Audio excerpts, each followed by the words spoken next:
Bonjour à tous.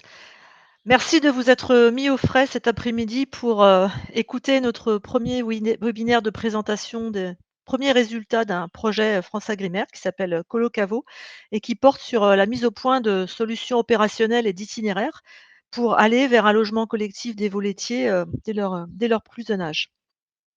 Donc, Valérie Brocard et Amandine Launay, nous sommes les co-animatrices de ce projet Colocavo qui a démarré l'année dernière. Donc, nous allons régulièrement vous tenir informés de l'avancement de ce travail. Aujourd'hui, on sera plus focalisé sur la présentation du projet et puis ce qu'il a justifié que l'on travaille sur ce sujet et des tout premiers résultats. Et nous vous proposerons régulièrement de vous tenir au courant des résultats acquis au fur et à mesure lors de ce projet de recherche. Alors, au programme cet après-midi, donc une première présentation du projet Colocavo et ce que l'on entend y faire. Cette présentation sera réalisée par Marie-Lise Le Guénic de la Chambre d'agriculture de Région Bretagne. Ensuite, nous vous présenterons pourquoi nous avons choisi de travailler sur ce sujet du logement collectif des veaux à travers les questions qui sont posées par le rapport de l'EFSA en matière de logement des veaux. Et cette présentation sera réalisée par Luc Mirabito de l'Institut de l'élevage. Nous prendrons quelques questions à ce stade, sachant que nous conserverons probablement une bonne majorité des questions pour la fin du webinaire. Ensuite, nous vous présenterons deux premiers résultats. Un premier qui correspond à la réalisation d'un état des lieux de la situation de départ, travail qui a été réalisé grâce au réseau Eliance, et cette partie sera présentée par Nicolas Godillère d'Eliance. Et enfin, nous finirons les présentations par une première traque à l'innovation et une première enquête qui a été réalisée auprès d'éleveurs qui ont déjà mis en place du logement collectif de veaux laitiers. Cette première enquête a pu être réalisée grâce à un financement complémentaire du CNIEL, et ce travail vous sera présenté à nouveau par Luc Mirabito. Amandine finira par des éléments complémentaires pour vous indiquer où vous pouvez trouver davantage d'informations, où vous pouvez également vous renseigner directement grâce à des portes ouvertes qui vont être réalisées dans les semaines et les mois qui viennent. Et donc nous finirons le webinaire par une phase de questions.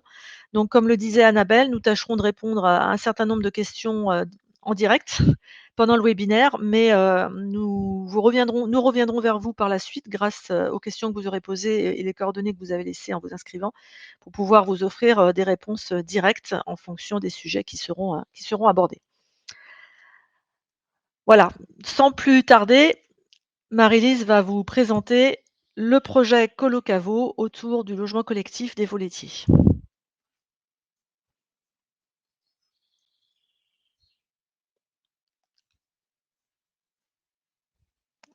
Alors, je pense que le micro de Marie-Lise est coupé.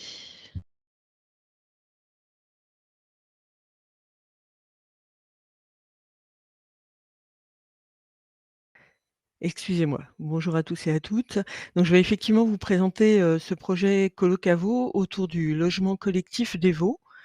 Donc, ce projet est venu dans un contexte à la fois de questionnement autour de l'impact du logement individuel des veaux sur leur développement et leur bien-être, avec de multiples travaux de recherche dans différents pays ces dernières années, mais également de l'évolution envisagée de la réglementation européenne en matière de bien-être et de positionnement donc de la Commission européenne par rapport à l'initiative citoyenne européenne End of the Cage Age, donc toute espèce confondue. Ces 2 points ont donné lieu à un rapport de l'EFSA en 2023 sur le bien-être des veaux.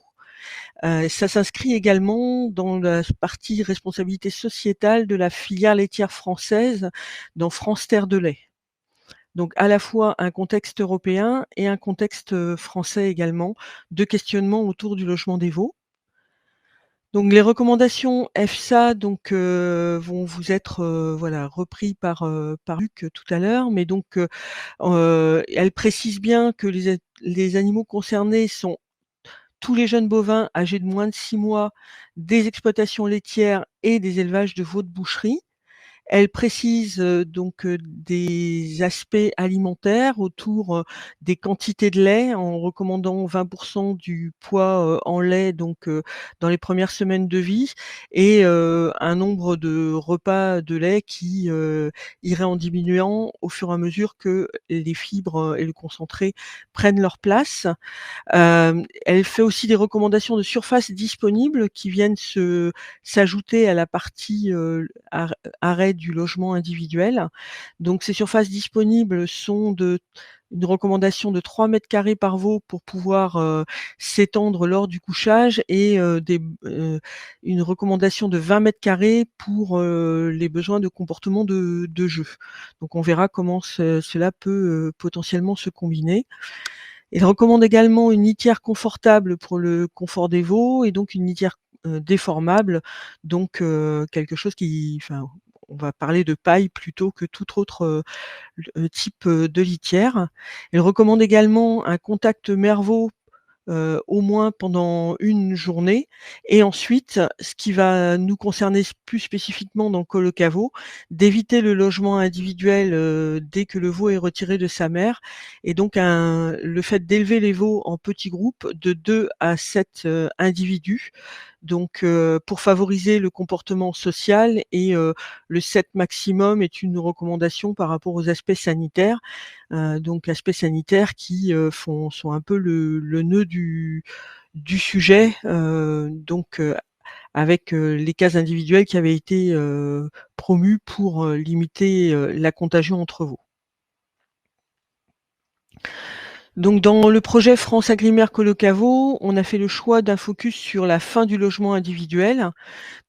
En intégrant la question du début de vie et notamment du lien mère-veau, plutôt là sur, une des stations expérimentales et en intégrant la question du transport, puisque pour les veaux mâles, il y a aussi une préconisation de reporter l'âge du transport, des veaux mâles lorsqu'ils font plus de 100 kilomètres, donc ce qui impliquerait encore des effectifs supplémentaires à loger avec des surfaces, supplémentaires, donc dans les élevages, laitiers.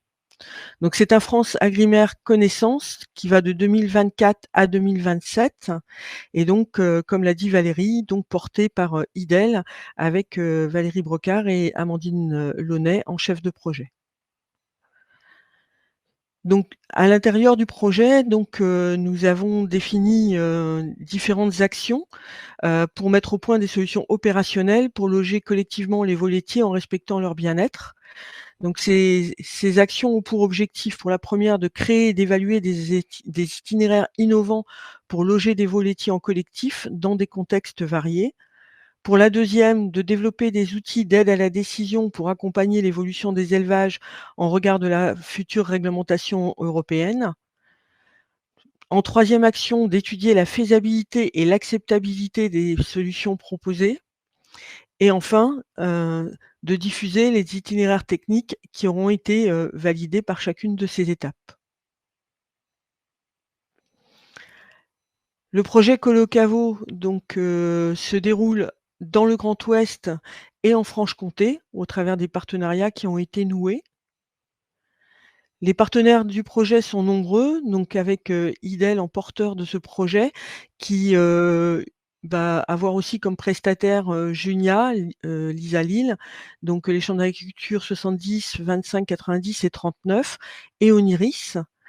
Donc, autre partenaire PharmXP, donc au travers des stations expérimentales, notamment de la chambre d'agriculture de région Bretagne avec Trévarez, de la chambre d'agriculture de région Pays de Loire avec Derval et les fermes expérimentales également des Trinotières en Pays de Loire et de la Blanche Maison en Normandie.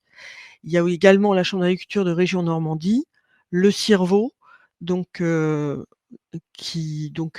la partie veau de boucherie, Eliance avec Ellipse, Littoral Normand, Elveup et Evajura, l'INRA Pégase et l'Institut Agro de Rennes et le CEZ de Rambouillet. Donc un partenariat, très large, qui va de la recherche de référence à la partie pédagogique. D'autres membres sont invités au comité d'orientation comme Védagrosup UMRH, le CNIL et ses familles, des experts INRA et de l'Europe, le CIRBIF, Chambre d'agriculture de France, la CNE et GDS France. Le principe de Colocavo repose sur, donc de la traque à l'innovation avec, ensuite on va avoir des outils d'aide à l'adaptation, des études d'acceptabilité et donc, d'impact de ces innovations qui auront été testées avant de pouvoir les diffuser. Donc c'est basé sur un principe qui s'appelle Innovation, donc qui, effectivement est de l'innovation ouverte et interactive. Donc effectivement les comités, d'orientation et les comités, techniques sont vraiment importants pour qu'on partage, l'ensemble des informations pour pouvoir avancer de concert sur ces différentes phases. Donc je vais passer la parole à Luc Mirabito sur les questions posées par le rapport EFSA en 2023 en matière de logement des veaux laitiers et je vous remercie. Donc je vais poursuivre sur ce que je disais dans la foulée de ce qu'a présenté, Marie-Lise. Donc, pour refaire un petit point et puis peut-être recontextualiser le rapport de l'EFSA et les démarches suivies par l'EFSA. Donc juste pour vous rappeler que en fait, ces rapports de l'EFSA, il n'y en a pas eu qu'un seul, il y en a eu plusieurs, hein, que ce soit sur le veau, sur les bovins laitiers, sur les volailles, sur les cochons. Et ça s'inscrit dans le cadre de la stratégie de la ferme à la table, la farm to fork, donc qui a été présentée il y a quelques années avec le Green Deal et qui a été, on va dire, qui a mis un accent sur le fait que une amélioration du bien-être animal allait de pair avec une amélioration de la santé animale et de la qualité des produits, que les citoyens européens, de façon générale, étaient en attente de réglementation sur le bien-être animal, que la Commission se basait sur les évidences scientifiques, enfin les derniers résultats scientifiques, et qu'elle considérait aussi une question de labeling ou de label bien-être, mais ça ne nous concerne pas aujourd'hui. Simplement pour nourrir cette réglementation et s'appuyer sur les dernières données scientifiques, la Commission a mis en place une série de consultations au niveau de l'EFSA avec pour objectif pour chaque espèce de faire un peu le bilan des connaissances et de poser certaines questions un peu spécifiques.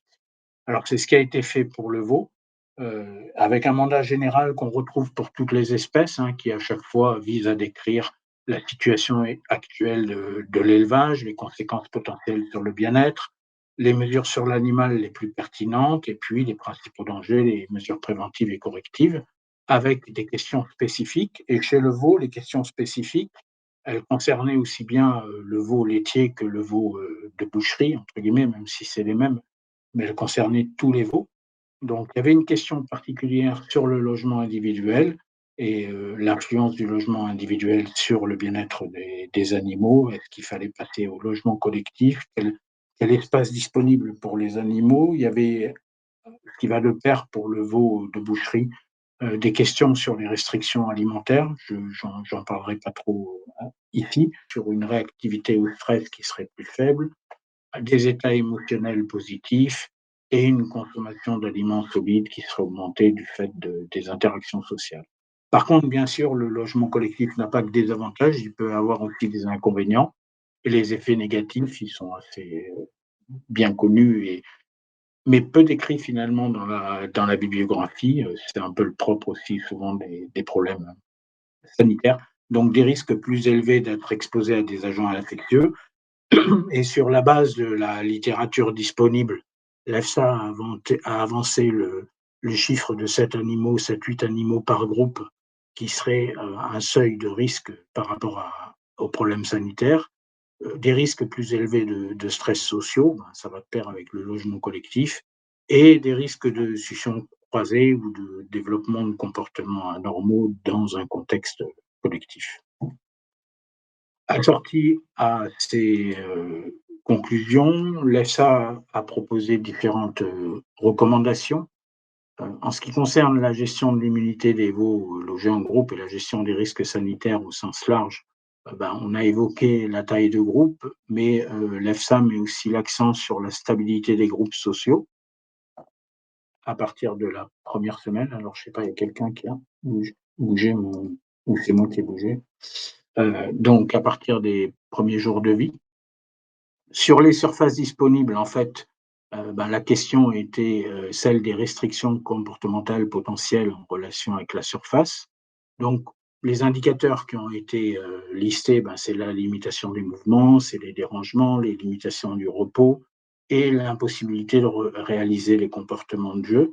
Et sachant qu'on s'adresse à des animaux, de très jeunes animaux, les experts de l'EFSA ont considéré que les comportements de jeu étaient un des indicateurs majeurs et cruciaux de bien-être des animaux, d'où le fait qu'ils ont analysé la bibliographie des relations entre la surface et l'expression des comportements de jeu. Et ils ont abouti à la conclusion que pour un comportement de jeu, enfin pour maximiser les comportements de jeu, il fallait 30 mètres carrés par veau en individuel et 20 mètres carrés par veau en groupe.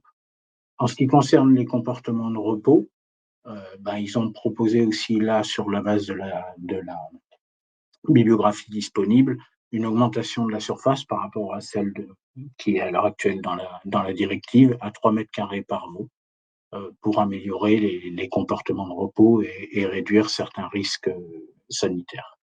Donc, à partir de cette analyse, ils ont suggéré un compromis à 3 mètres carrés par veau en collectif, tout en rappelant que l'optimum, si on s'intéresse uniquement au comportement de jeu, était de 20 mètres carrés par veau.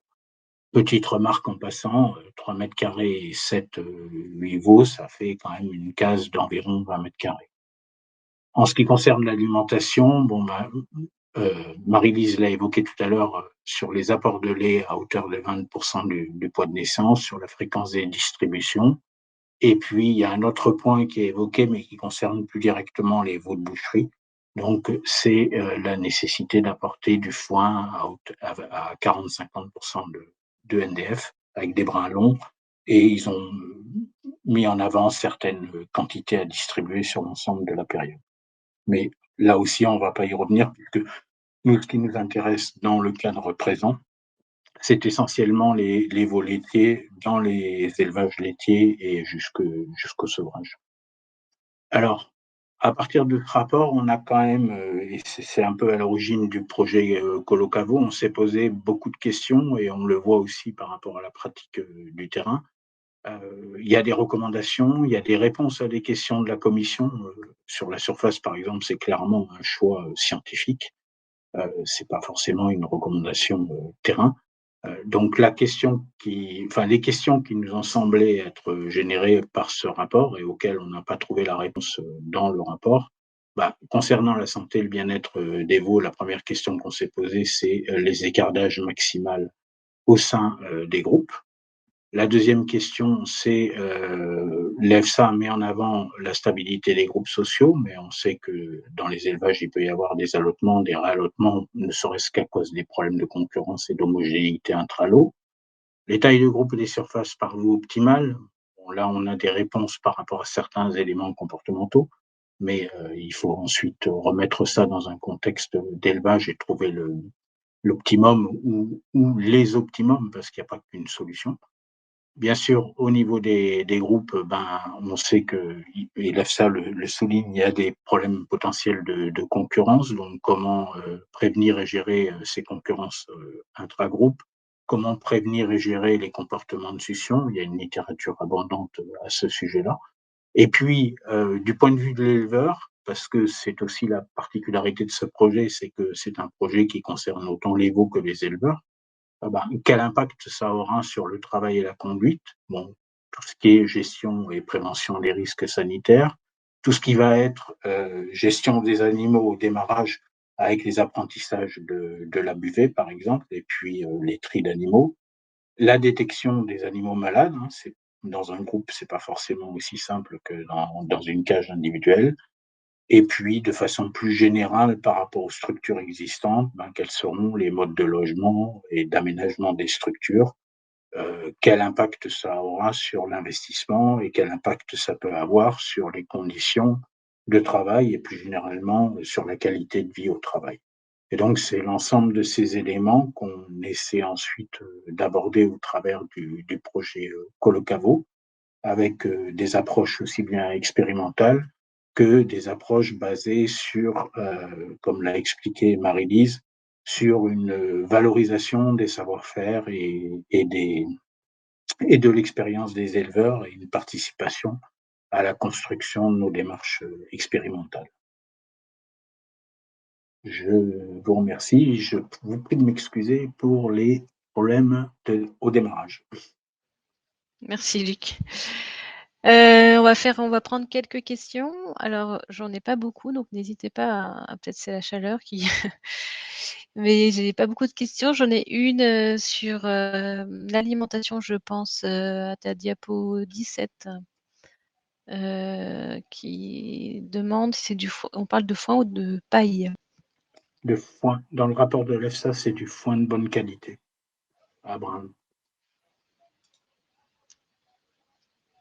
Merci. Est-ce qu'il y a d'autres questions concernant la présentation du projet ou, la présentation de Luc?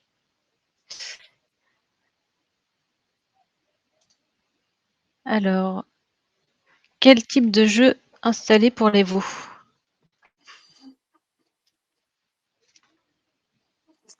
Ça fait partie des questions, et sachant qu'il y a une question de jeu, mais plus généralement, c'est aussi une question de comportement alimentaire, de temps passé par le veau à téter, de fréquence des distributions. Donc on est plutôt pour l'instant dans des approches autour de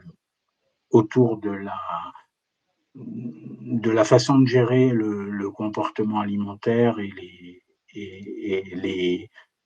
alors, les éthologues vont m'excuser, mais je vais parler du besoin de téter des animaux. Mmh. Oui, en fait, on peut peut-être, compléter en disant que dans le rapport EFSA, en fait, un des principaux risques, donc on a parlé des risques sanitaires, mais donc sinon c'est bien les tétés croisés et donc l'enrichissement est plutôt axé dans Colocavo autour, de la gestion, du risque de tétés croisés. Donc on va pas aller tester d'autres types d'enrichissement, dans ce cadre-là. Sachant que, oui, alors peut-être aussi un point, on s'intéresse, nous, aux veaux en élevage laitier, hein. On ne s'intéresse pas aux veaux dans les conditions d'élevage du veau de boucherie, dans le projet. On a une autre question sur le calendrier pour, ces évolutions réglementaires. Ben, je l'avais mis dans la diapo, 2 diapos avant. Voilà la réponse, le paquet 2020.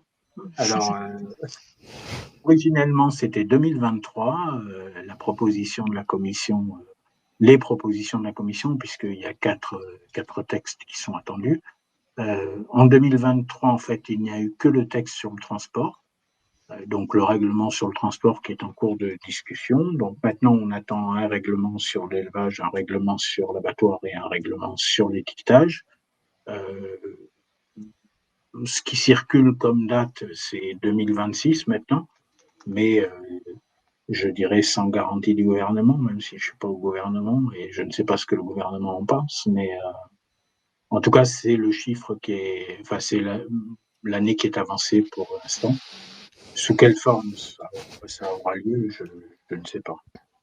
Mais en tout cas, ce qui est sûr, c'est que la commission a répété son objectif avec le rapport sur le dialogue stratégique. Donc ça, c'était en 2024. Et là, en 2025, on a eu un rapport sur la vision vis-à-vis de l'agriculture. Et ils ont encore répété l'objectif d'aboutir à une évolution de la réglementation.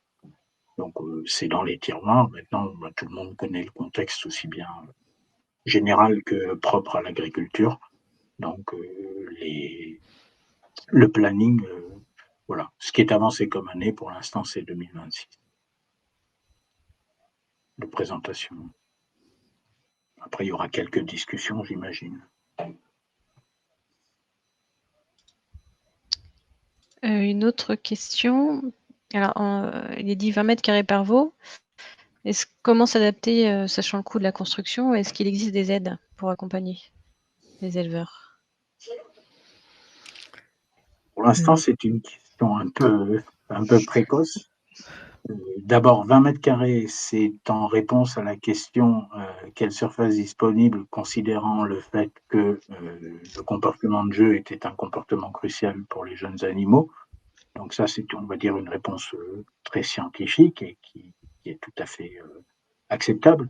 Après, quel sera le choix fait par le législateur vis-à-vis de la surface recommandée, imposée, ou voire peut-être aller vers plutôt des mesures sur l'animal, on n'en sait rien. En tout cas, l'EFSA parle plutôt d'un compromis ou d'un optimum, enfin, d'un compromis, suggère un compromis à 3 mètres carrés par veau, donc on n'est quand même pas dans les 20 mètres carrés par veau.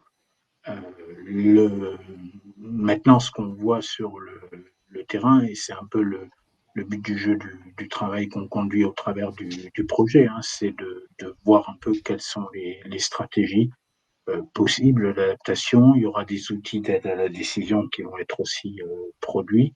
Donc pour l'instant, on avance un peu pas à pas. En ce qui concerne le financement, de toute façon, c'est plutôt des financements qui vont apparaître et c'est réitéré à plusieurs reprises dans les différents rapports de la commission. S'il y a des aides ou des financements par rapport à toutes ces questions-là, ça sera plutôt vis-à-vis par la PAC. Puis après, les États membres, ils font ce qu'ils veulent, quoi.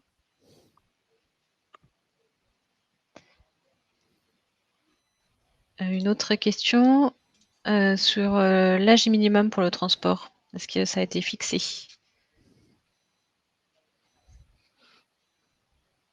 C'est moi qui continue. Bon, je peux prendre si tu veux. Allez-y. Donc, en fait, actuellement, il y a un projet d'amendement de la directive transport qui est actuellement en vigueur. Donc ce projet, il circule déjà depuis fin 2023 en fait, sans avoir été validé jusqu'à présent. Donc, Luc en parlait, hein, ça fait partie des discussions en cours. Il est question de 35 jours si les animaux font plus de 100 kilomètres. C'est ça qu'on retrouve dans les rapports EFSA. Bon, a priori, c'est issu aussi de travaux autour de l'antibiorésistance. Voilà, ça s'appuie sur des travaux là qui sont plus relatifs à la santé des veaux et à la consommation globale d'antibiotiques sur l'ensemble de la vie du veau. Voilà, mais tout ça, ça reste actuellement en discussion effectivement, mais ça vient encore compliquer le dossier donc du logement des veaux dans la mesure où ça nécessite en plus donc de l'augmentation de surface qui est demandée, des places supplémentaires pour loger ces veaux pendant cette période. Merci. Merci pour vos questions. Vous pouvez tout au long de la présentation en poser sur le chat. On va passer à la deuxième partie de notre webinaire. Alors, est-ce que Nicolas est là? Il va nous parler de l'état des lieux du logement des veaux laitiers en France. Alors, pour l'instant, il n'est pas entré en animateur, mais je pense qu'il va arriver.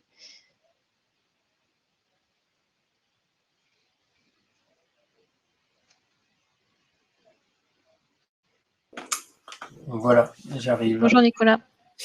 Vous m'entendez bien? Oui. Ok.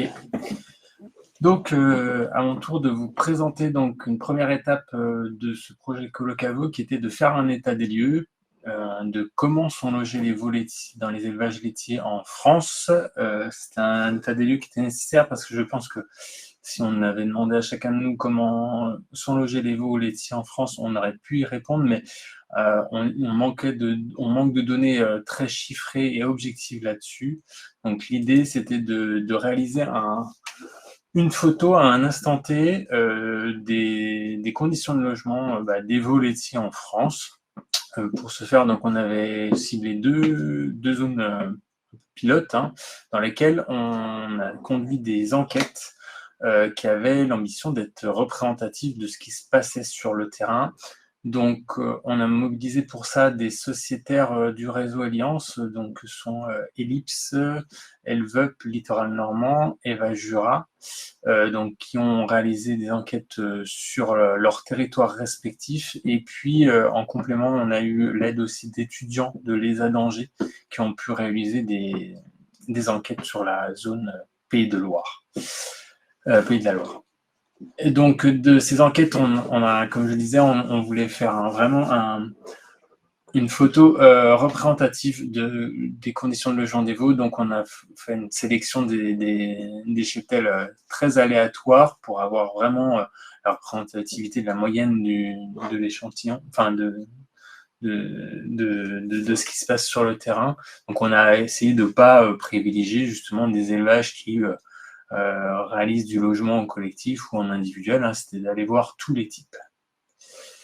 Donc pour cette enquête, en fait, on s'est intéressé à 3 types d'animaux de veaux.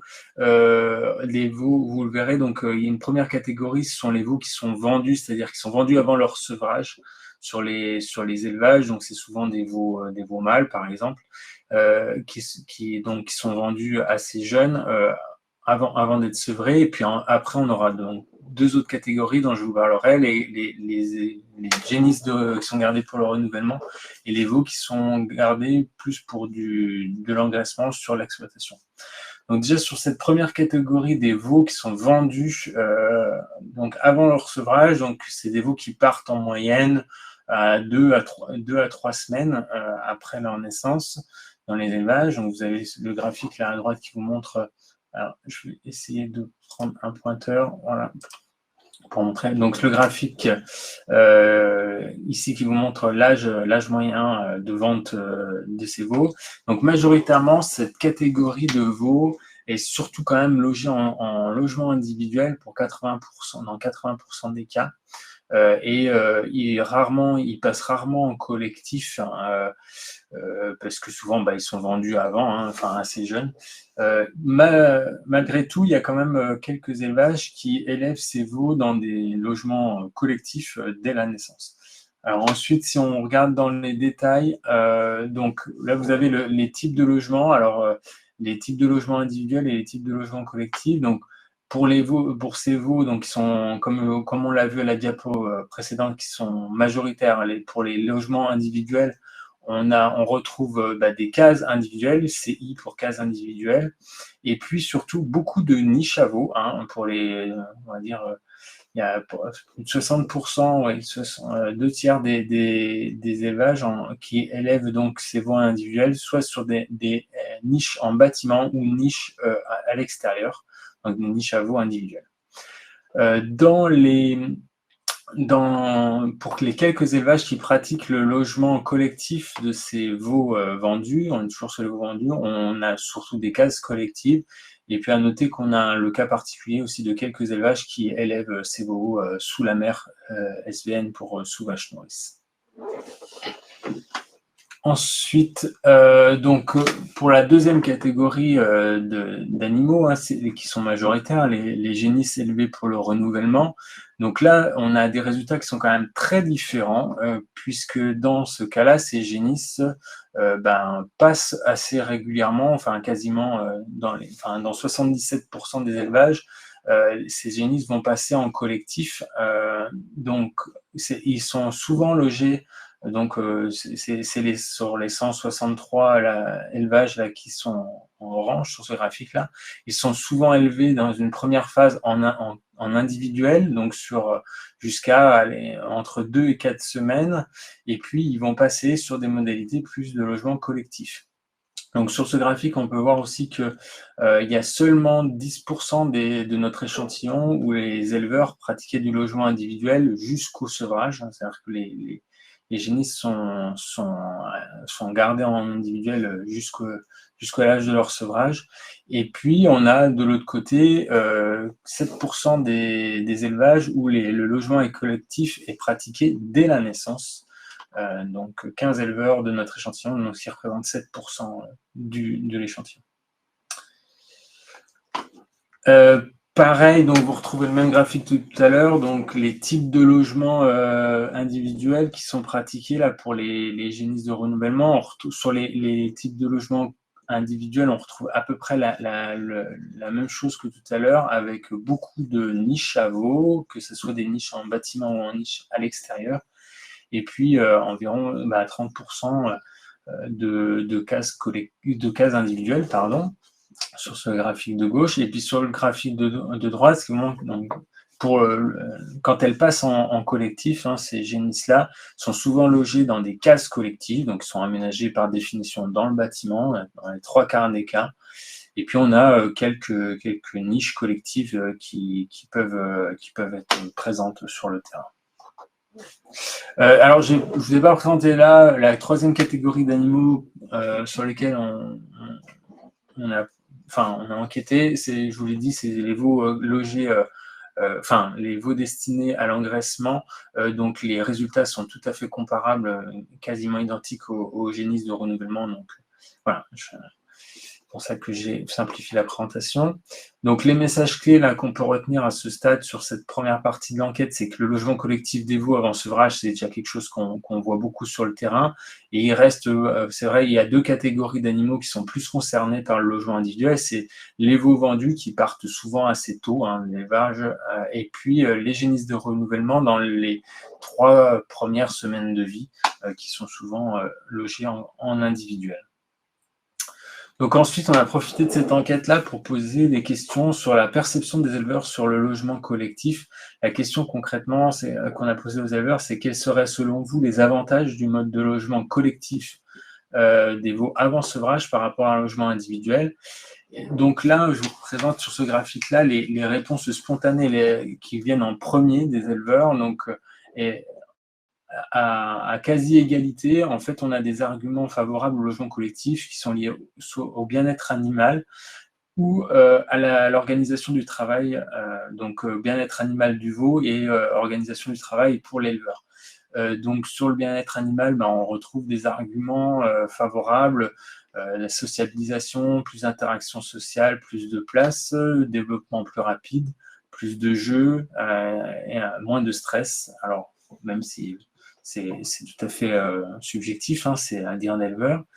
Et puis, sur la partie travail, donc c'est un gain de temps, notamment pour gérer tout ce qui est curage, nettoyage des cases, paillage, et la gestion de l'alimentation également. Alors, à noter sur ce graphique quelque chose d'important aussi, c'est qu'il y a 50 éleveurs de échantillon, donc ça représente un quart, qui ne voient aucun en fait, avantage finalement au logement collectif pour les veaux avant le sevrage. Et puis après, on a quelques autres arguments, notamment en termes d'investissement. De la même façon, on a posé la question aux éleveurs, quels seraient selon vous les inconvénients du mode de logement collectif des veaux avant le sevrage par rapport à un logement individuel? Et là, contrairement à ce qu'on a vu tout de suite, clairement, il y a une grosse majorité. Le point qui ressort assez régulièrement, c'est le sanitaire, sans trop de surprise, effectivement, par rapport à ce qu'on a déjà pu voir ailleurs, mais des craintes sur le fait que ça favorise plus de transmission, de contamination et de difficultés à repérer les animaux malades. Ensuite, les difficultés qui peuvent venir, c'est comment gérer l'alimentation de lots de veaux trop hétérogènes, donc le manque d'homogénéité des lots, la compétition entre les veaux. Le tétage revient aussi, donc les suctions croisées dont on parlait tout à l'heure, et puis la difficulté parfois de gérer la contention pour isoler un animal ou faire boire un animal qui a du mal au début, donc un apprentissage plus long. Voilà pour cette partie. Alors ensuite, sur le sanitaire, on a voulu essayer de creuser un petit peu cette question-là, puisque ça semble être, c'est une question assez importante par rapport à ce sujet sur le logement des veaux. Alors, ce qu'on avait dans les élevages, dans cet échantillon d'élevage, on a pu collecter les taux de mortalité sur les veaux de 3 jours à 6 mois. Et puis, on a posé la question très qualitative aux éleveurs sur comment eux, ils percevaient les troubles sanitaires dans leurs élevages. Globalement, en fait, en fonction des différentes modalités, donc soit c'est les éleveurs qui logent en individuel ou en collectif ou qui passent d'individuel à collectif sur des phases plus ou moins longues, globalement, on a une variabilité qui est forte de la mortalité, quelles que soient les classes, et on n'a pas de différence significative, c'est ça qui est surtout important à retenir, entre les différentes catégories d'élevage. Donc on ne peut pas conclure qu'il y a plus ou moins de mortalité en fonction du type de logement, avec cette étude en tout cas. Et puis sur les questions qualitatives, donc quand on a posé la question selon l'éleveur, est-ce que les troubles étaient soit trop fréquents, globalement maîtrisés ou très peu fréquents? Alors on voit des choses assez comparables en fonction des groupes, hein, en fonction du logement collectif ou individuel. Alors à noter quand même qu'il y a très peu de collectifs dans notre échantillon, enfin par rapport aux autres catégories, il y a un déséquilibre dans les classes, donc on ne peut pas non plus conclure sur ce graphique-là, il n'y a pas d'effet significatif non plus du mode de logement sur la perception que les éleveurs ont des troubles sanitaires dans leurs élevages. Donc, le message et les messages clés qu'on peut retenir, c'est que les éleveurs trouvent globalement un intérêt du logement collectif pour le bien-être des veaux et leur propre charge de travail. Mais ce logement collectif des veaux, dès son plus jeune âge, suscite vraiment des grosses craintes autour de la gestion du sanitaire. Et dans notre échantillon, comme je l'ai dit, on a quand même un déséquilibre, hein, puisqu'on n'a pas interrogé spécifiquement les éleveurs qui logeaient en collectif, mais on constate quand même la variabilité du taux de mortalité, quel que soit le mode de logement, et pas d'effet significatif sur cette variable. Donc la conclusion, c'est sans doute qu'il est possible de maîtriser les risques sanitaires en logement collectif, puisqu'on voit qu'il y a des éleveurs quand même qui ont des taux de mortalité assez faibles, on peut en trouver. Par contre, il est nécessaire de tous les cas, de toute façon, d'accompagner fortement les éleveurs sur ce sujet qui les préoccupe fortement dans le cadre d'un passage au collectif. Voilà pour cette partie.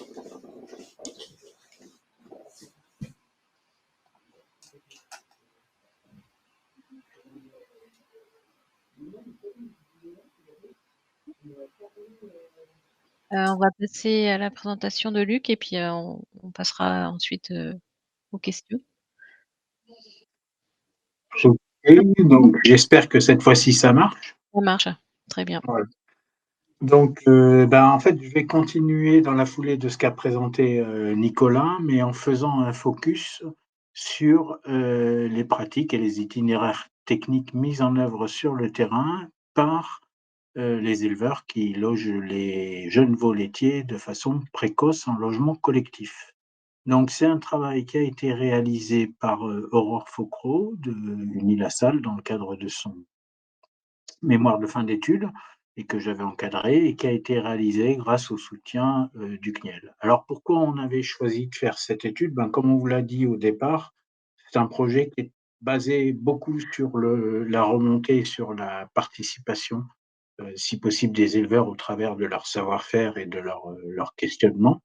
Donc nous, notre objectif dans cette approche, c'était d'écrire et d'analyser la diversité des pratiques qu'on pouvait rencontrer sur le terrain, donc, et en faisant un focus sur les éleveurs qui mettaient en logement collectif dès la première semaine de vie. C'était d'avoir un retour d'expérience des gens qui avaient adopté ce type de mode de logement, de valoriser leur savoir-faire, leurs innovations, repérer les pratiques qui pouvaient être intéressantes et bien sûr de faire remonter aussi leur questionnement en allant les visiter, en les interrogeant. Alors, un petit préambule, on avait l'intention de travailler avec des éleveurs qui mettraient en logement collectif dès la première semaine de vie leurs animaux, mais comme l'a signalé Nicolas, en fait, c'est une pratique qui est très peu répandue et on a eu pas mal de difficultés à trouver des gens qui le pratiquaient. Donc ça nous a conduit quand même à élargir un peu notre échantillon et on a travaillé in fine avec des gens qui mettaient leurs veaux en logement collectif dès la première semaine de vie et d'autres qui les mettaient en logement collectif dès la seconde semaine de vie. Cette enquête, elle a été réalisée de mai à juillet 2024 dans 20 élevages. Et pour vous donner une image de ce qu'étaient les élevages, on avait 7 élevages conventionnels et 13 en bio, répartis essentiellement sur, on va dire, le nord-ouest de la France, hein, et avec quelques élevages dans le Cantal. En termes de nombre de vaches laitières par élevage, on avait des élevages relativement classiques avec ça allait de 50 à 300 vaches par élevage, avec des pics entre 70 et 100 vaches laitières. Donc rien d'original à ce niveau-là. En termes de mode de logement, dans cet échantillon, on a retrouvé 3 grands types de modes de logement. Des parcs en nurserie avec ou sans accès à l'extérieur, sachant que comme on avait beaucoup d'élevage bio, ils ont l'obligation d'un accès à l'extérieur à partir de 6 semaines. On avait des igloos collectifs et puis des élevages avec, ou des stabulations avec accès direct à la pâture. Bon, alors malheureusement, en 2024, c'était un peu humide et c'était pas toujours très, très présentable, mais on avait aussi ce type d'aménagement.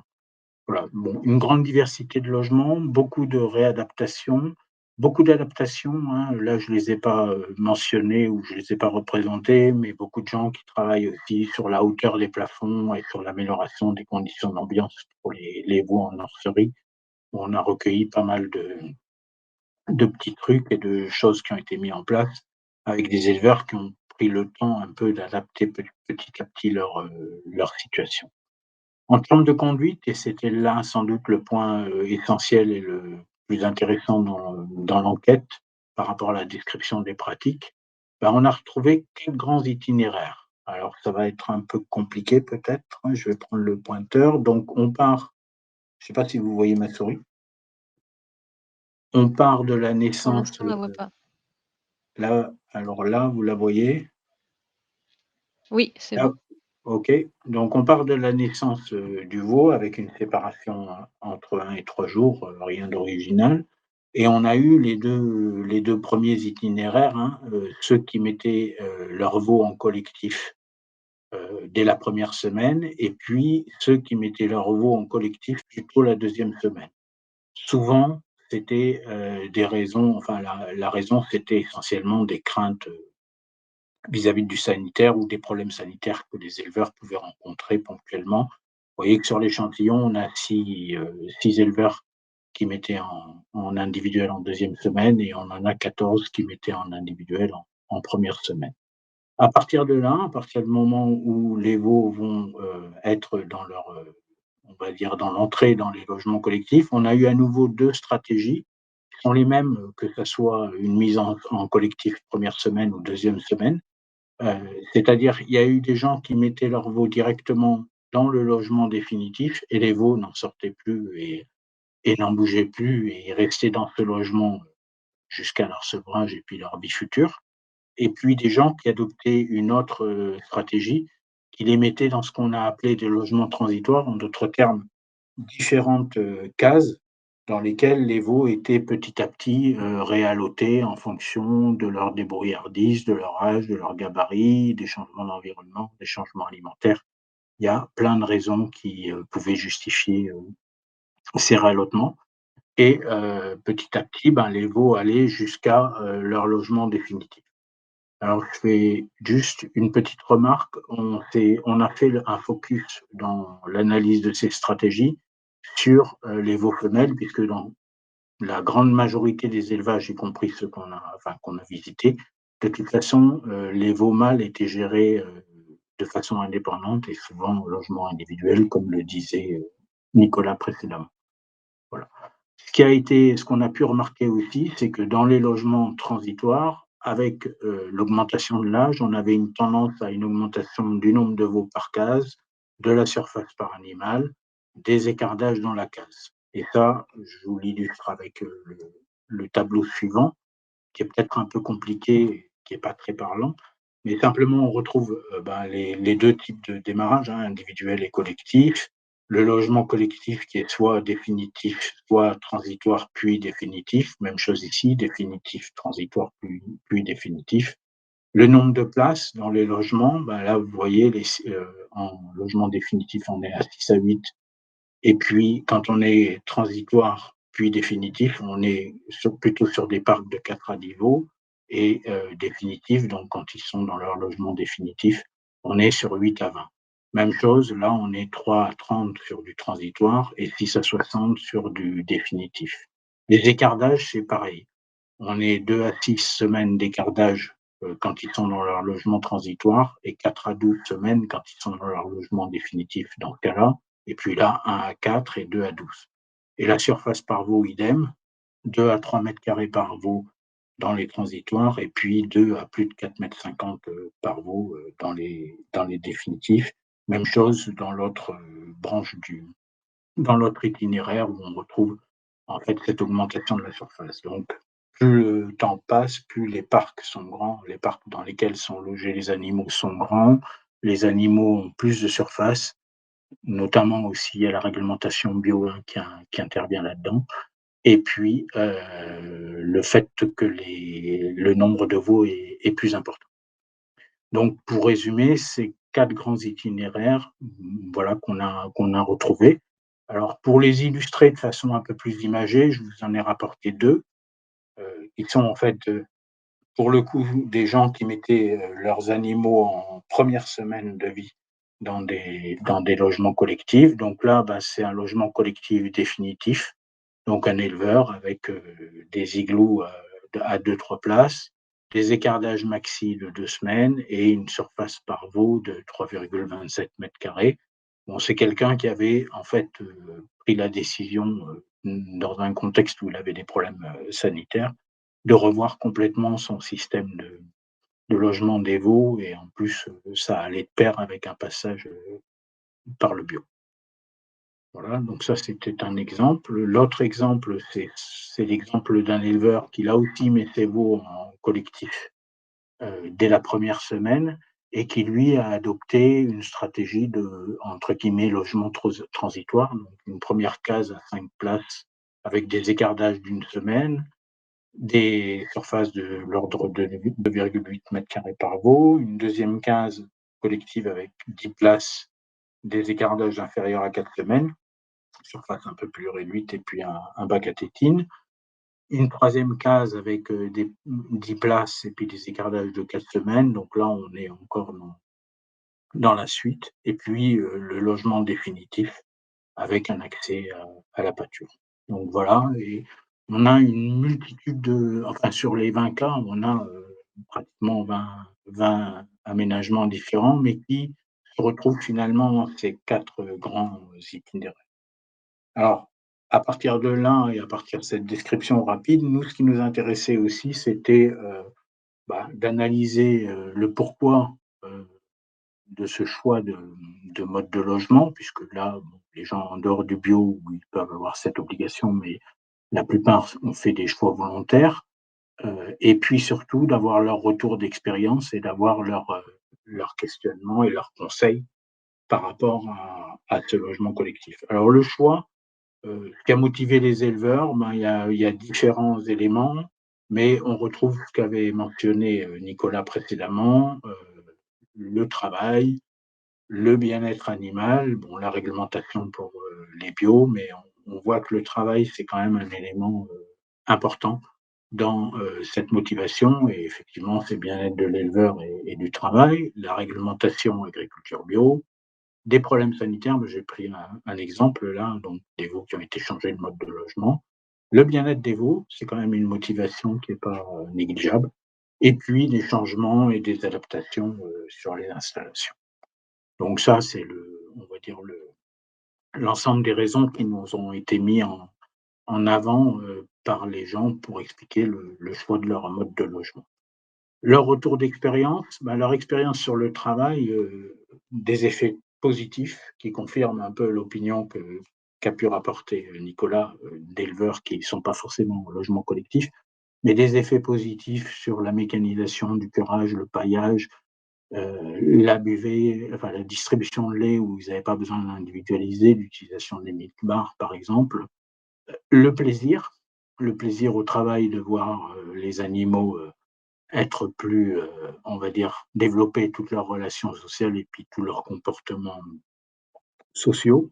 Et puis, des avantages aussi qui ont été mis en avant, du point de vue économique, quand, l'éleveur avait la possibilité d'adapter un existant et donc de faire de l'auto-adaptation. Sur ce point-là, c'est des avis contrastés, hein, parce que certains pouvaient le faire et puis d'autres nous ont mis en exergue le fait que finalement le passage au logement collectif, ça pouvait être assez coûteux financièrement ou assez coûteux en temps, pour adapter les structures. Donc là-dessus, ça dépend vraiment de la situation individuelle. Par contre, ce qui est ressorti assez souvent aussi en termes de retour d'expérience, bah, c'est des difficultés plus importantes à la manipulation et aux soins individuels des animaux. Le fait qu'il y avait plus de tri d'animaux à faire, on l'a vu, hein, il pouvait y avoir des tris, pas mal de tris qui sont faits dans les logements transitoires, parce qu'on a des gens qui ont jusqu'à 8 cases, de logements transitoires et puis, la nécessité de surveillance accrue à certaines périodes, voilà.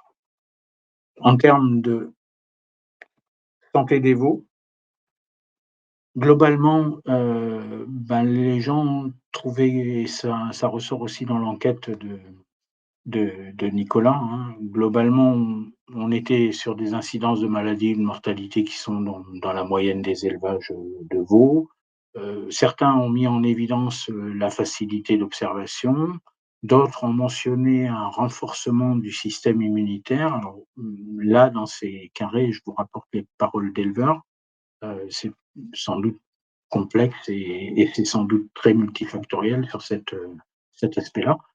Les inconvénients qui ont été le plus, cités, ben, bien sûr, le risque sanitaire en tant que tel, c'est la crainte et l'inconvénient le plus cité, mais comme ils le disent eux-mêmes, en dehors de un ou 2, de façon générale, ils considèrent que, bon, ils sont un peu à l'équilibre, mais ça reste toujours l'épée de Damoclès. Le risque des contaminations et ce qu'ils ont beaucoup mis en avant aussi, c'est la difficulté à trouver le veau malade. Donc, dans un groupe, à repérer, très rapidement les animaux, les premiers touchés et puis de les prendre en charge le plus rapidement possible. Ce qu'ils ont mis en avant comme facteur de risque, ben, les périodes, la période hivernale notamment, la place disponible et la densité, donc les surdensités en fait. Les ambiances dans le bâtiment et ça je l'ai évoqué tout à l'heure en présentant les modes de logement, mais beaucoup ont fait des aménagements de façon à conserver des bonnes, conditions thermiques, notamment pour les veaux, au démarrage. L'introduction et la sortie des animaux, ça c'est clair, hein, c'est la raison aussi pour laquelle, souvent les mâles sont séparés et puis, les stress divers et variés qui peuvent entraîner des problèmes sanitaires. Ce qu'ils mettent en avant comme mesure de gestion et de limitation des risques sanitaires, bah, c'est d'abord et avant tout beaucoup de mesures, préventives, beaucoup d'hygiène, enfin, ils ont beaucoup insisté. Alors, il y a un panel de mesures qui ont été mis, et chacun en fonction de sa situation, met en avant des mesures préventives et des mesures d'hygiène et de vie sanitaire, dans les élevages et ils considèrent que c'est essentiel. La rigueur, par rapport aux problèmes sanitaires est essentielle de leur point de vue.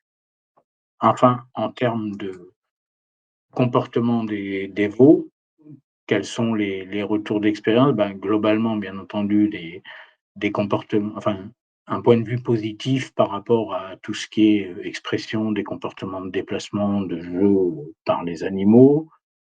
Ils mettent en avant, enfin les éleveurs mettaient en avant, ben, le fait d'avoir des comportements sociaux, une stimulation par le groupe et globalement d'avoir des animaux qui étaient, dociles, calmes et curieux. Alors ça, c'est toujours aussi à relativiser parce qu'en fait, je pense que quand les éleveurs prennent du plaisir à avoir leurs veaux, ils y passent plus de temps et forcément les veaux sont plus en confiance. Parmi les points négatifs, en fait, la concurrence de façon générale et puis les concurrences au moment de l'ATT et les tétés croisés, mais en fait, on a été assez surpris, quand on a réalisé l'enquête parce que ça a été rarement, cité, spontanément par les éleveurs. Il y en a quelques-uns qui en ont parlé, mais c'était pas la majorité. Donc voilà, peut-être qu'il y en a moins que ce qu'on imagine.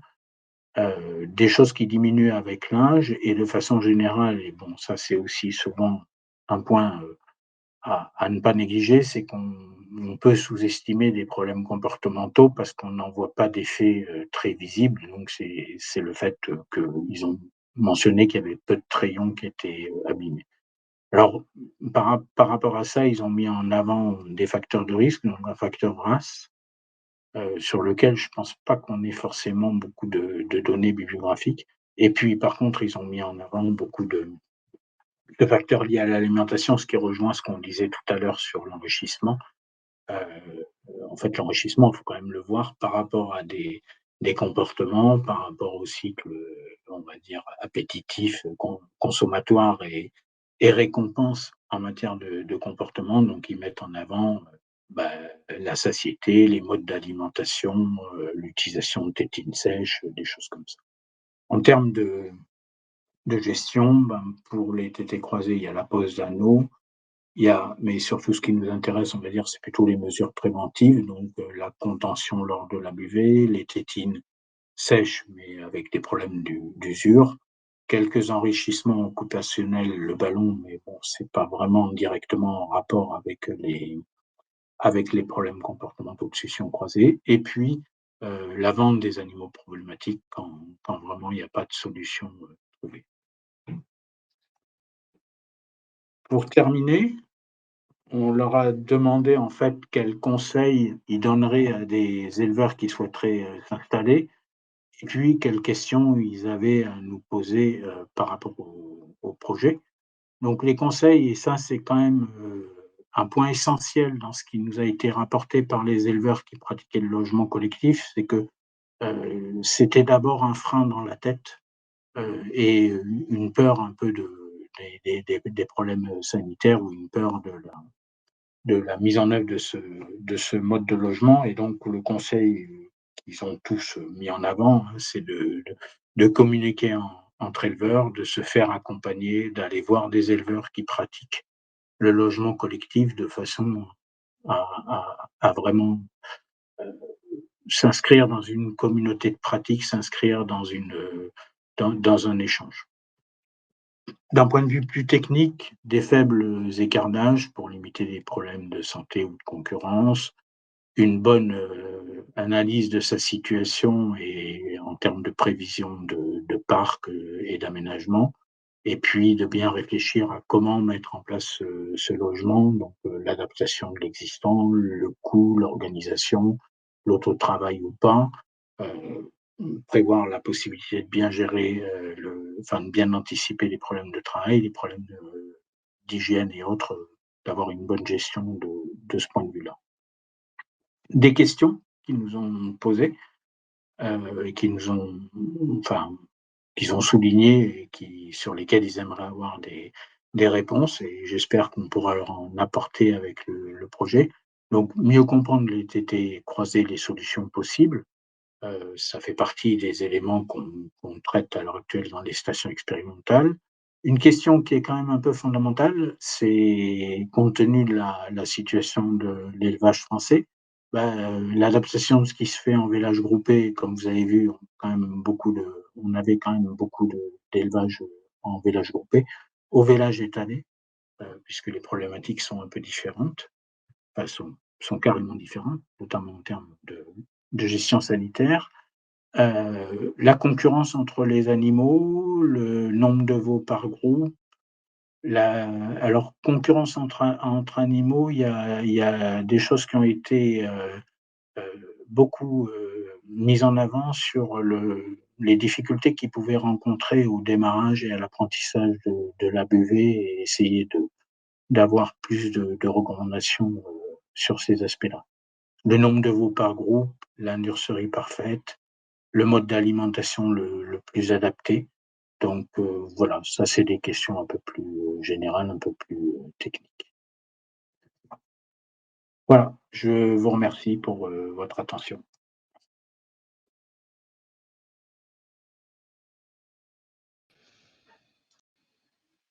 Merci, Luc et Nicolas.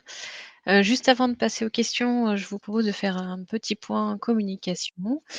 Notamment, vous pouvez retrouver, tout ce qui a été, discuté aujourd'hui, pardon, sur le site, Colocavo, sur idel.fr. Il y a notamment aussi la présentation, des essais, pour la première année d'études, sur le projet. Comme autre source d'information, il y a la newsletter Coloc Info. Vous pouvez vous abonner, donc n'hésitez pas. Et autre communication, les portes ouvertes, pour cette année qui sont organisées. Donc le 6 novembre pour la ferme des Trénotières, où là c'est une porte ouverte spéciale Colocavo. Il y aura des ateliers donc organisés autour du projet. Le programme est en cours de construction et nous le ferons parvenir bientôt. 2 autres demi-journées techniques Vosgenis, donc à Trévarez le 25 novembre et à Moron le 2 décembre. Et donc là, vous pourrez retrouver un stand sur le projet et des présentations, quelques présentations. Et bien sûr, ce n'est que le premier webinaire, donc il y en aura d'autres. Donc n'hésitez pas à vous inscrire au suivant. Voilà pour le petit point com et on va passer du coup aux questions. Donc on en a pas mal.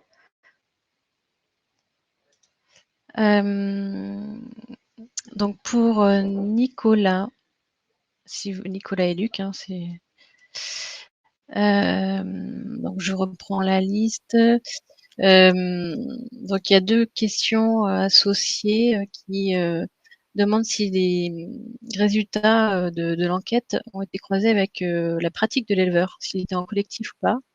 Et notamment, alors je reprends, ça doit être sur la diapo 27, est-ce que je la retrouve? Où on a une réponse, voilà, où il y a 50 éleveurs qui ont dit qu'il n'y avait aucun intérêt, aucun avantage, pardon. Est-ce que tu sais si ça des éleveurs en collectif ou en individuel? Alors, sur cette question-là, en fait, il faut se rappeler, enfin, c'est en lien avec la première question, enfin, les diapos d'avant, c'est qu'en fait, il y a un parcours qui est ultra majoritaire, c'est, enfin, en tout cas, enfin, ça dépend de quoi on parle, mais si on parle des génisses de renouvellement, qui sont donc les génisses de renouvellement sont souvent logés en individuel sur les 2-3 premières semaines et après passent en collectif. Donc que ce soit les éleveurs qui élèvent tout en collectif depuis la naissance ou les éleveurs qui sont en individuel, ils sont ultra minoritaires. Donc on peut découper, hein, mais on arrive sur des tout petits échantillons en fait. En tout cas, il n'y a pas 50 éleveurs qui sont en individuel. Il y en a beaucoup moins que ça. Voilà. Mais il est fort probable, effectivement, que les éleveurs qui logent en individuel ils voient moins d'avantages que ceux qui logent en collectif. Merci. Est-ce que il y a eu des comparaisons sur les races enquêtées? Alors même, alors ce qu'on a vu, ce qu'on n'arrive pas totalement à expliquer parce que ça peut être un effet race, mais j'y crois pas forcément. Il y a un effet zone. On a vu un petit effet zone, mais qu'il faudrait qu'on investigue plus profondément pour essayer de l'expliquer. Après, encore une fois, on retombe sur la même chose, c'est que plus on découpe, plus bien sûr la race Frémonstein étant majoritaire, les autres races on va tomber sur des petits effectifs. Merci. Alors je passe à Luc. Est-ce que tu penses que l'étude est biaisée par le nombre d'éleveurs bio qui pourraient être plus sensibles au logement collectif? Biaisé, c'est pas le mot le plus approprié parce qu'en fait, là, on a recueilli le savoir-faire des éleveurs, on a recueilli leurs pratiques et on a recueilli leur retour d'expérience. Donc après que c'est des gens qui spontanément ont mis en place ce mode de logement. Donc, je pense que humainement, de toute façon, quelqu'un qui fait le choix d'un mode de logement, il fait ce qu'il peut et tout son possible pour que ça fonctionne. Donc, moi, je pense que c'est pas vraiment enfin, c'est pas un biais, c'est simplement qu'on a affaire à des gens qui ont essayé de stabiliser et de façon générale, sur les vins, qu'ils soient bio ou conventionnels, je crois qu'il y en avait un ou deux qui étaient encore assez insatisfaits, mais les autres avaient atteint leur rythme de croisière, quoi, hein. Donc, voilà, c'est un retour d'expérience. C'est des gens qui ont réussi à peu près à stabiliser, et tout en étant honnêtes, en disant que, ben, ils ont toujours cette appréhension quand même de la, des risques sanitaires, si c'est la question qui est là derrière. Mais même chose sur le travail, ça fait quand même partie de leur motivation majeure, et sur l'adaptation de leur bâtiment aussi. C'est vraiment, c'est des gens qui ont souvent, c'est des parcours où il y a eu des évolutions, ben, des évolutions régulières du système jusqu'à atteindre l'optimum. Donc pour moi, c'est pas le terme biaisé. Il n'y avait pas de, on cherche pas une représentativité, on cherche pas une analyse quantitative. On cherche à faire émerger la diversité des pratiques. Après, il faut bien noter qu'on n'en a pas beaucoup, comme l'a montré l'étude Canty, il n'y en a pas beaucoup. Mais après, voilà, c'est des gens qui cherchent à faire fonctionner leur système.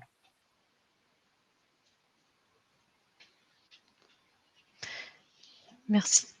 Est-ce que vous avez récolté, enfin que ce soit Luc ou Nicolas peut-être, des choses sur les veaux élevés sous nourrice? C'était hors champ. Alors, dans l'enquête, effectivement, c'était une des modalités. Donc, la pratique existe, en tout cas. En détail, après, voilà, j'ai retrouvé le chiffre. Ça représente 13 élevages dans notre échantillon sur les génisses de renouvellement. Après, là-dedans, ça mériterait une étude en soi, parce que je suppose qu'il doit y avoir pas mal de variabilité dans les pratiques. Et voilà, pour le décrire plus finement. Je ne sais pas si c'était ça la question, mais effectivement, là, c'était pas tout à fait le sujet de l'étude, mais en tout cas, oui, c'est une pratique que l'on observe et qui existe. Et en ce qui nous concerne, non, c'était hors champ. En fait, on avait fait vraiment le focus, enfin, ce qu'on recherchait, c'était vraiment des éleveurs qui pratiquaient le logement collectif de leurs veaux dès la première semaine. On a un peu étendu parce qu'on avait du mal à en trouver, mais on n'a pas du tout appréhendé les élevages sous nourrice.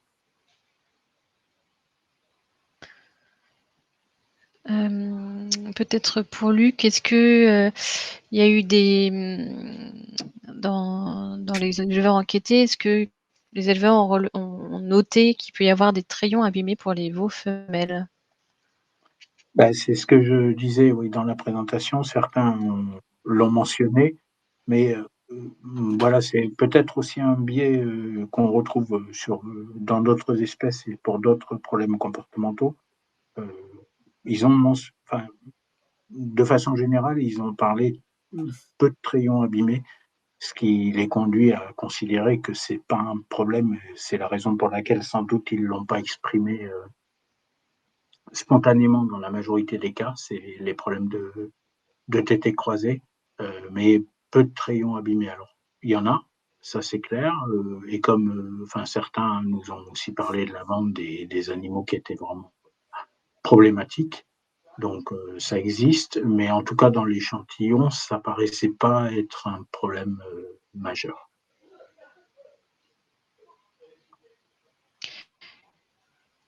Et est-ce que tu as une donnée sur l'écart d'âge maximum sur les lots que tu as pu. On a eu tout ce qu'on. Je crois que le maxi c'était 12 semaines. Donc voilà. Mais c'est pas ce qui est recommandé, hein. De façon générale, les gens sont quand même plutôt sur 1, 2, 3 semaines. C'est quand même ce qui explique aussi pourquoi beaucoup utilisent le logement transitoire. Il y a plusieurs raisons. Il y a le fait que le démarrage des veaux et leur allotement est possible avec ces logements transitoires, et le fait que c'est souvent des petits logements, ça leur permet de gérer des animaux avec des faibles écartages. Mais il faut bien être conscient que dans cet échantillon, on a vraiment une grande diversité, et des gens qui ont des parcours qui les ont amenés à une certaine stabilité et à une certaine adaptation à leur système. Mais en tout cas,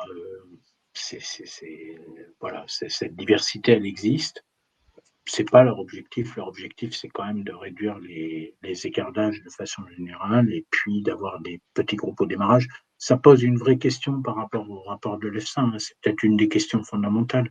C'est que le rapport de l'EFSA dit des groupes stables à partir de la première semaine, avec des petits groupes.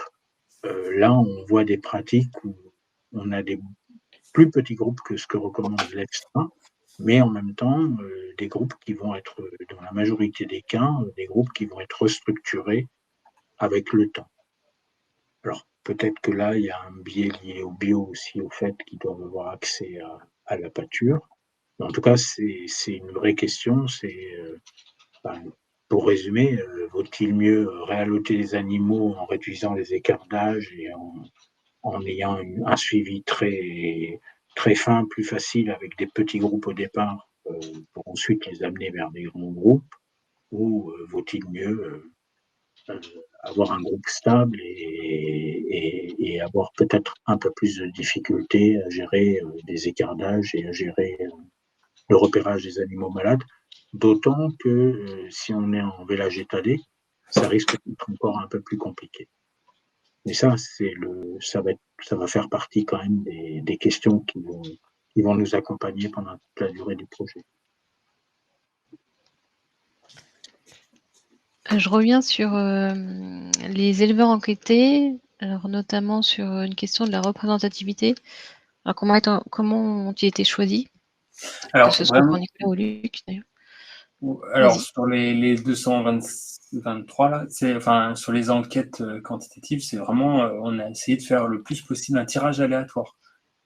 L'idée, c'était de faire un sous-échantillon de la population, alors par contre, quand même, en tout cas pour les élevages qui sont enquêtés par les ECL, donc qui sont au contrôle laitier, donc voilà, dans ces zones-là. Après, donc, ils ont été tirés aléatoirement. Puis après, il y a pu avoir quelques filtres faits pour des conditions plus pratiques, mais voilà.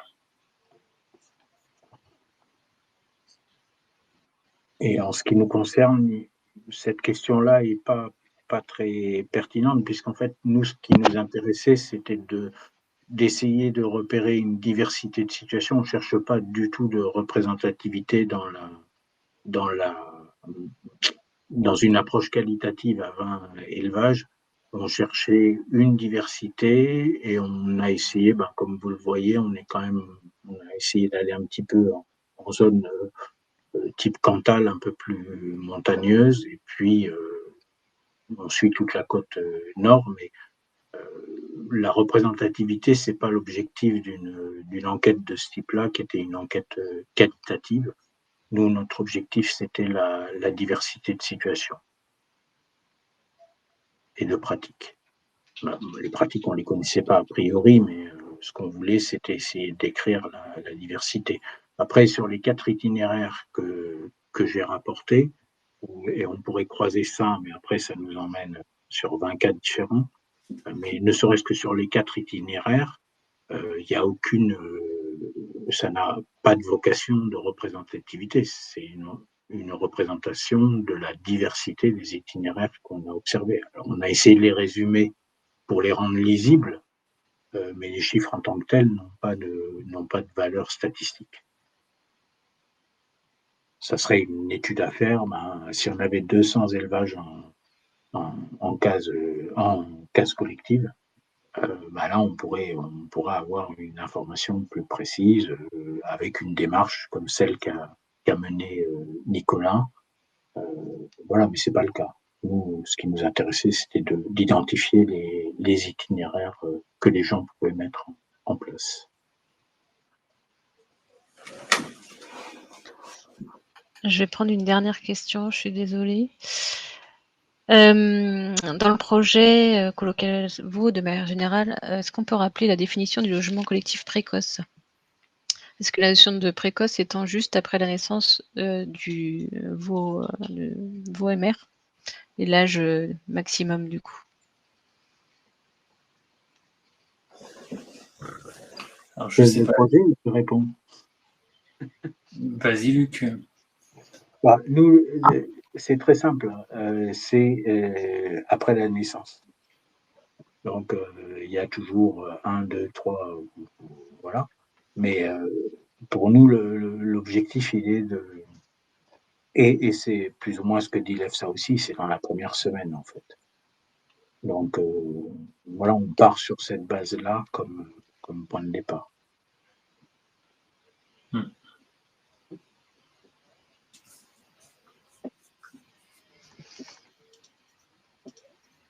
Merci. Donc, il y a plein d'autres questions, mais on ne va pas pouvoir dépasser le timing qu'on s'est fixé. Je vous propose qu'on garde, enfin de toute façon on aura toutes les réponses, enfin toutes les questions pardon, et on pourra vous répondre avec votre contact. Vous pouvez rester un petit peu parce que je crois qu'il y a l'enquête de satisfaction, enfin moi je la vois par rapport à ce webinaire. Valérie, est-ce que tu veux rajouter quelque chose? Non, merci beaucoup à tous pour votre attention. J'espère qu'on vous a gardé au frais pendant 1h30 à la période la plus chaude. Donc, on est vraiment au tout démarrage de ce projet. On vous en a exposé un petit peu les contours et les raisons. Et donc, pendant la première année, il y a un certain nombre d'expérimentations qui ont été lancées dans les stations expérimentales. Donc vous pourrez en partie voir, une première série de résultats, alors sur place, hein, parce que j'ai vu qu'il y avait une question pour savoir si les portes ouvertes en station étaient en visio. Non, c'est vraiment, aller voir, dans les stations expérimentales, dans quelles conditions les essais ont été mis en œuvre, et c'est aussi l'occasion de voir comment sont conduits en groupe les veaux dans les stations qui vont ouvrir. Et puis donc nous allons revenir vers vous avec les résultats de la première année d'essai, et puis nous reviendrons ensuite sur les résultats des enquêtes autour de l'acceptabilité par les éleveurs et par l'ensemble de la filière, la deuxième série, la deuxième année d'essai. Et puis Luc vous tiendra également informé régulièrement de l'évolution du cadre réglementaire et des réflexions, puisque comme il vous a expliqué, il y a un gros point d'interrogation sur l'année ou la période à laquelle une décision pourrait être prise. Donc c'est pour ça que l'on souhaite vous informer régulièrement de l'évolution de ces réflexions et des solutions qu'on pourra apporter. Donc merci de répondre à cette enquête de satisfaction. On va vous apporter des réponses individuelles en fonction des questions que vous avez posées et qu'on n'a pas pu prendre. Et je remercie tous les intervenants, intervenantes, animateurs, animatrices de cet après-midi.